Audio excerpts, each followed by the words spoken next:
Sabi sa Ebanghelyo ni San Lucas, chapter 16, verse 10, ang mapagkakatiwalaan sa malaking bagay ay mapagkakatiwalaan din sa maliit na bagay.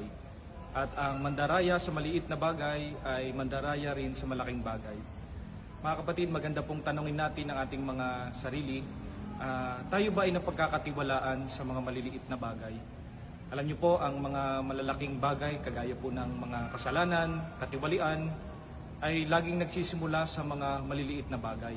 Mga simpleng mga gawain, paunti-unti. Pero hindi na natin namamalayan ay nakakagawa na po pala tayo ng mga malalaking kasalanan.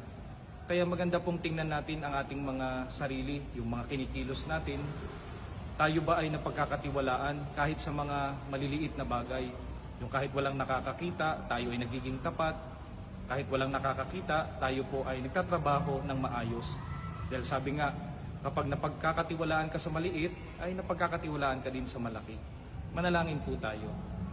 Ama naming makapangyarihan, nagpapasalamat po kami sa inyong patuloy na paggabay sa amin. Tulungan niyo po na aming puso, ang aming mga gawain, ay napagkakatiwalaan, hindi lamang po sa mga maliliit, gayon din po sa mga malalaking bagay. Amen.